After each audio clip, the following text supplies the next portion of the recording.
دا ګونګي شیطان دی ګوره د قدرونه کوي دا عظیم منافق دی کلام وما سلکلی الرد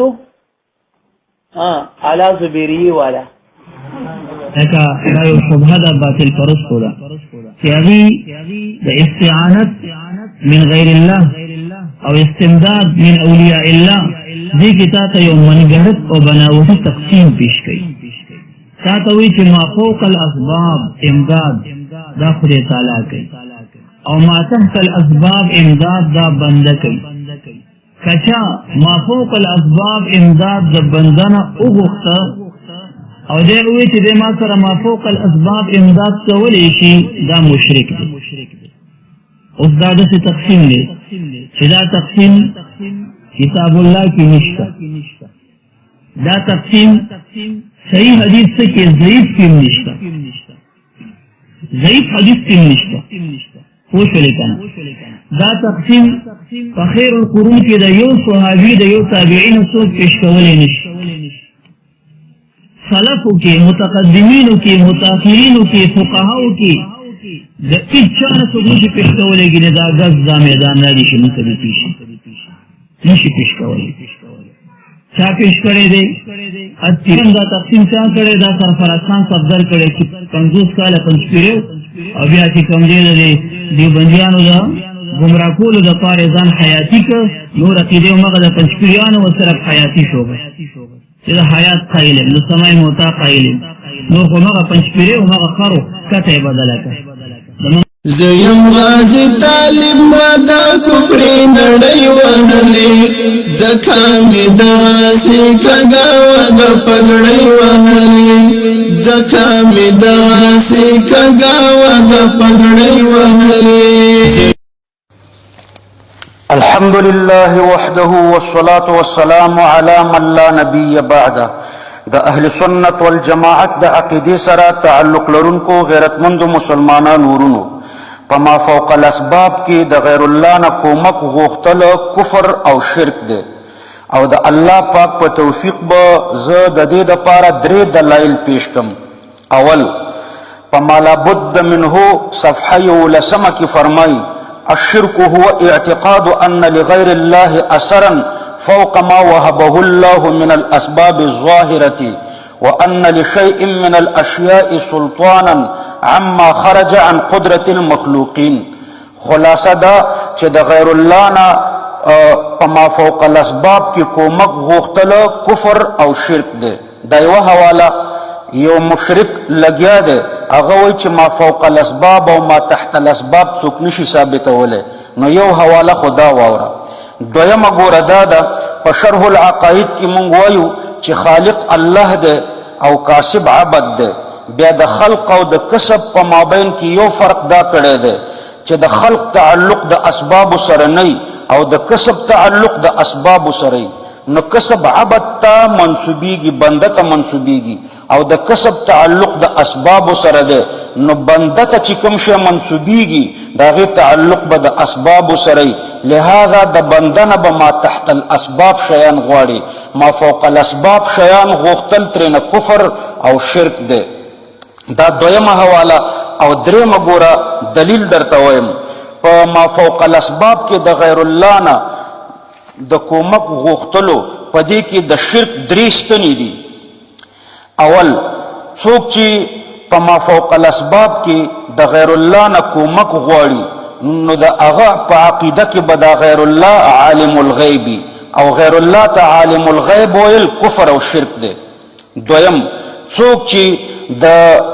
غیر الله نه په ما فوق الاسباب کې کومک غواړي نو دی به غیر الله ته حاضر او ناظر وایي د ده به دا عقیده چې دا څوک چې زه بلم هغه ما ګوري او زما आवाज اوري یعنی حاضر او ناظر دی او غیر الله ته حاضر او ناظر ویلم کفر او شرک دی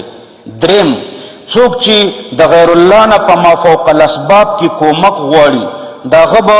د غیر الله په باره کې د مختار الکل عقیده هغه به دا عقیده لري چې څوک چې زه بلم د هغه سره د نفع او د ضرر اختیار دی او دا درې واړه غټې ستنې د شرک دي اول عقیده د علم الغیب دا ګوره غټه ستنه د شرک ده. الله پاک په قرآن کریم کې د غیر الله په باره کې فرمایي وهم عن دعائهم غافلون. دا غیر الله د دوی د اوازونو نه او د دوی د دعاګانو نه ناخبره دي. او په فقه کې راځي ولو تزوج بشهادة الله ورسوله لا ينعقد ويكفر للاعتقاد أن النبي صلى الله عليه وسلم يعلم الغيب. قاضي خان کتاب النکاح باب الشهادة جلد 2 صفحه 586. یعنی که یو سړی نکاح تړي او په نکاح کې نور شاهدان نه او وایي چې الله پاک او محمد علیه السلام د شاهد وي نو دا سړی کافر شو، ځکه د محمد صلی الله علیه وسلم ته عالم الغیب ویلی. نو څوک چې اوس د غیر الله نه کومک غواړي، مثلا د شیخ عبدالقادر جیلانی رحمه الله نه کومک غواړي، د پاکستان کې ده او شیخ عبدالقادر جیلانی رحمه الله په عراق کې په خپل روضه مبارکه کې آرام فرما ده، نو دی چې د دې ځای نه کومک غواړي نو د ده به دا عقیده چې شیخ عبدالقادر جیلانی رحمه الله عالم الغیب ده، او څوک چې غیر الله ته عالم الغیب وایي دا کافر ده. حواله ما تاسو ته ذکر کړه قاضي خان کتاب النکاح باب الشهادة جلد 2 صفحه 586. دارنګه چې څوک د غیر الله نه کومک غواړي نو د په عقیده کې به د غیر الله حاضر او ناظر. مثلا په ما فوق الاسباب کې څوک د شیخ عبدالقادر جیلانی رحمه الله نه کومک غواړي نو د په دا عقیده چې شیخ عبدالقادر جیلانی رحمه الله ما ګوري او زما आवाज اوري، یعنی حاضر او ناظر ده، او دا عقیده د کفر ده. الله پاک فرمای ان تدعوهم لا يسمعوا دعاءكم ولو سمعوا ما استجابوا لكم. کتاسو دا غیر الله را بلې نو ستاسو را بلل او ستاسو دعاګانې نه اوري، او کوا یوریم نو قبلوي نشي. او په فقه کې راځي چې څوک غیر الله ته حاضر او ناظر وي هغه کافر ده. من قال ارواح المشایخ حاضرة تعلم يكفر. فتاوی بزازیه على هامش الهندیه الفصل الثاني فيما يتعلق بالله. یعنی چې څوک وایي چې ارواح د مشایخو د پیرانو صاحبانو حاضر دي او په ما علم لري نو دا کافر ده. او دا دریم عقیدم د کفر ده. غیر الله ته مختار الکل ویل دا د کفر عقیده ده. الله پاک فرمایي فلا يملكون كشف الضر عنكم ولا تحويلا. غیر الله ستاسو نه ضرر نه دفع کولی شي، لري کولی شي، او نه بل طرف ته اړولی شي. او فقهام فرمایي چې څوک غیر الله ته مختار الکل وایي نو هغه کافر دی. فقهاو د دې عقیدې والا تکفیر داسې کړی دی چې څوک چې غیر الله ته نظر کیږي نو دا کافر کیږي، ځکه چې د ناظر دا خیال وي چې ان المیت يتصرف في الامور دون الله واعتقاده بذلك كفر. څوک چې غیر الله ته نظر کیږي نو دا ځکه کافر کیږي چې د ناظر دا خیال وي چې دا مړ په کارونو کې تصرف کوي. دون الله یعنی تحت الله، د الله نه ما تحت. الله پاک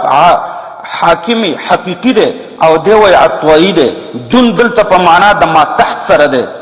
لك ووجد من دونهم امرأتان تزودان. دارنگی فاتخذت من دونهم حجابا. دارنگی لم نجعل لهم من دونها سترا. دلته ټول دون په معنا د ما تحت سره ده. یعنی څوک چې دا عقیده لري چې مړ ما تحت د الله نه په امورو کې تصرف کوي نو عقیده ساتل پدی باندې کفر دی. لدی وجنه دا غټ استنی د کفر پدی کې دي نو د غیر الله نه کومک غوښتل کفر دی. نو زمون په علاقه کې یو څه جولاګانو او چې نسب ورک شو نو بیا په ځان باندې سبزادگان نوم کې خود او اوس ځان ته پاچایان ویلي دي. نو د بعض خلکو نه چې نسب ورک شي هغه پاچای نو دا یو بے نسب لګیا دی او وای چې خرم مشکل کشا دی. نو زه درته وایم چې ته خره ته مشکل کشا وای نو په باړه کې چې یو کلندر در پسې راپورته شو او یو معتزلی چې هیڅ حیثیت نه لرلو نو په باړه کې خو ډېر خره په ځنګلو کې ګرځېده نو کوم خره ته به دې ویلي کنه چې ای خره بابا د دې کلندر نه خو مې خلاص کا، دا خرو در سره ولې کومک ونه کړو، دا خو ډېر مشکل کشاګان ته لري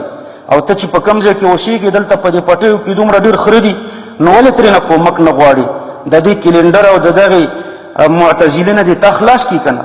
نو دا اخبسترین کفر او شرک دی. د مړو نه کومک غوښتل ولو که د سبب په مرتبه کې ویم کفر دی. په تفهیم 34 نمبر جلد 2 په دې کې شاه ولی الله الدهلوي رحمه الله فرمایي من ذهب الى بلدة اجمیر او الى قبر سالار مسعود او ما ضاهاها لاجل حاجة يطلبها فانه اسم اسما اکبر من القتل والزنا. هغه فرمایي څوک چې د اجمیر خار ته لاړو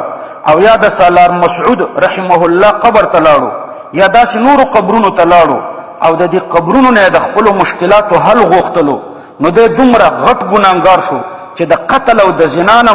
دی ډېر غټ ګناهګار دی. او په تفهیم نمبر 53 کې فرمایي شاه ولی الله دهلوي رحمه الله واما الاشراك بالله استعانه فحده ان يطلب من احد حاجته عالما بان فيه قدرة انجاحها. په دې کې ډېر تفصیل دی خو په دې به اکتفا وکړو ان شاء الله چې په بل درس کې به تفصیلا بیان. دې بریلوي ته په بډبیره کې چا چیټ ورکړی و چې غیر الله مشکل کشا کیدی شي او که نه نو دی ورته په جواب کې وایي چې دا ستا خرم مشکل کشا دی معاذ الله. نو مخکې د باباګانو نه کومکونه غوښته اوس به یې د خر بابا نه غواړي. نو په باړه کې خو ډېر خره یو کلنډر در پسې راپورته شو نو کوم خره ته به یې اواز کړی و که نه چې خره بابا د دې کلنډر نه خو مې خلاص که او دا ته چې په کوم ځای کې اوسېږي دغلته خو هم ډېر خرونه دي نو کوم خره نه کومک غواړه که نه نو الله پاک ته دې څه ضرورت دی. او مسلمانانو ورونو تاسو خپله سوچ وکئ چې یو سړی د خر نه کومک غواړي او خر ته مشکل کشا وایي نو د ده خپل حیثیت به څه وي؟ آیا د ده حیثیت به خره ته ورسېږي که نه د خر اهمیت به د ده نه زیات وي ځکه خر د ده مشکل کشا دی او دی خره ته محتاجه دی معاذ الله. او بیا شرمیږي نه لویو اکابرو ته د خر نسبت کوي او خپله د خره نه په مرتبه کې ټیټ دی خر ته مشکل کشا وایي په دې څلورو خرو ته. نو ستاسو په پټیو کې خو خره بیخي ډېر دي ما خو لیدلي دي نو د دغه خرو اهمیت هم ستا نه زیات شو ځکه خر ستا مشکل کشا شو خر دې معبود شو بچي هم د خره نه غواړه او بس مخکې خو به ډېر لرې تلې یا به پیر بابا رحمه الله ته تلې او یا به کاکا صاحب ته تلې اوس خپل پټیو ته ورځه او د خره نه کومک غواړه خره بابا بچي به هم درته درکوي او نور مشکلات به معاذ الله درته حل کوي.